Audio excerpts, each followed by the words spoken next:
Sermon 30 in Nahjul Balagah regards the assassination of Caliph Uthman.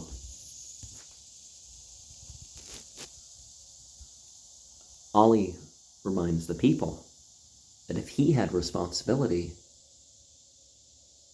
he would have done it himself. And obviously, the accomplices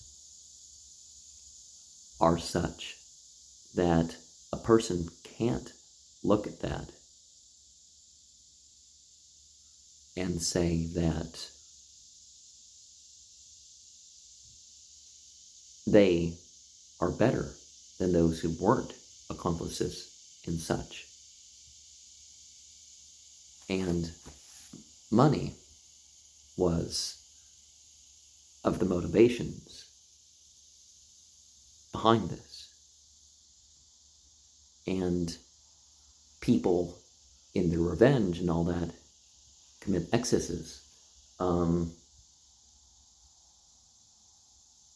people even thought that the vigilante killings in America were mostly unjust. It seems that most of them probably were the right person, but a large percent of the time they got the wrong person. I mean, they either got the wrong person or they got somebody for something that there should have been nothing for. And of course, they make a huge deal of the minority of some stuff that goes on. Uthman, for example, officially became Caliph on the 1st of Muharram, which is the month that I'm recording in the year 24 Al-Hijrah. And he was killed by people who claimed to be Muslim on the 18th of Dhul-Hijjah in year 35 and buried at Hash, Kalkab. And so the 18th of the 12th month, which happens to be a celebrated day for other reasons, which indicates that you can't say, well, the sacredness of a month can go or come depending on some bad things happen on that month. Bad things happen every day of the year. Really bad things in history to the religious communities. I don't think any day would have been spared from that thing. So, some of the stuff that came up with after this doesn't say that. Or we could say, it's like, why are you celebrating the 18th of the 12th month? Now, it is said that, for example, the Qum was the 25th of the 11th month because that was when the event happened, and it was made completely clear the second time after the Hajj the importance of this in both Shia and Sunni narrations. But some of the Shia narrations particularly point out the 25th of the 11th month, the good things that happen on that day, and all that. So you're focusing on what is right about the history of a particular day in history if you're going to do any of that. So, that's one of the examples we have here. And of course, one of the things that happened with that is some people were using it to divide the community, and it resulted in issues for that extended almost 25 years. And then, of course, other issues came following that. Letter 30 was to Muawiyah. And all these addresses to Muawiyah and stuff proves that the point was reuniting the community. People could have favored one leader more than another or whatever, but it didn't have to divide them.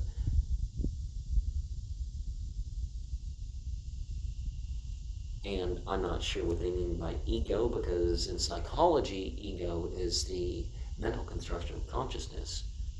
But I think they would mean the lower self. And he's warned about his lower self, putting him towards not only evil, ignorance. It's one thing to make a mistake, but to be led towards having a wrongful opinion, that's even worse.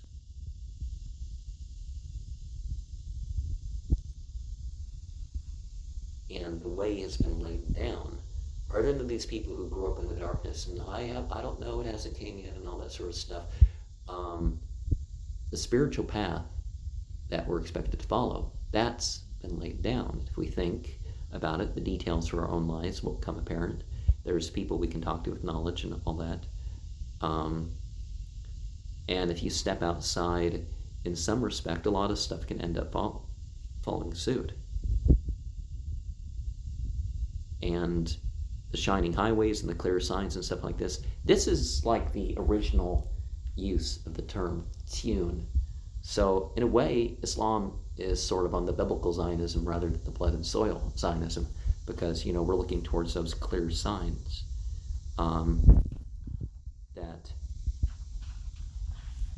we're finding out what our true right is and focusing on that rather than our merely worldly position. And saying number 30 is a rather big one. And we should encourage what is right from people and discourage what is evil, particularly if the person's supposed to be of our own faith. And even our emotions, it should be for the sake of God. It's one thing when people are violating our rights or in one way or another. That's something we can get upset about. But if they're doing it because we're Muslim, because we want to practice our faith with what we have or whatever, then that's, something that God, for our favor, goes along with. And we're going to be pleased on that respect. And honesty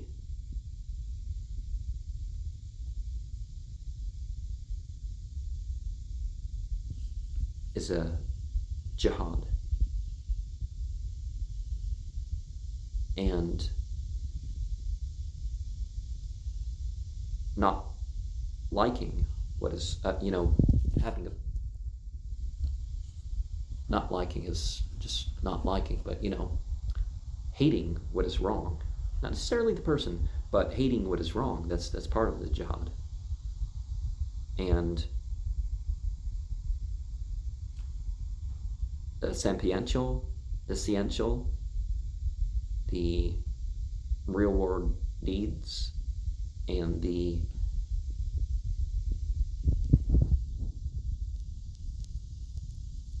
maintenance are particularly important for our consciousness. Now, in the Kabbalah, we might put that on the left shoulder, the right shoulder, and then, with the power of decision, would that come from the right elbow and then the right hand? So, I put these things in these things, but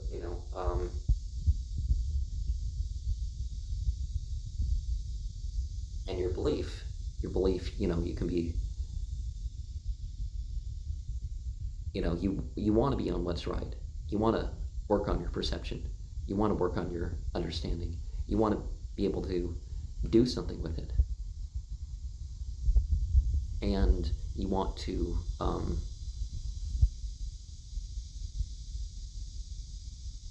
fear and hope are certainly important things, but you want to anticipate the spiritual afterlife. You want to stay away from the world for the world.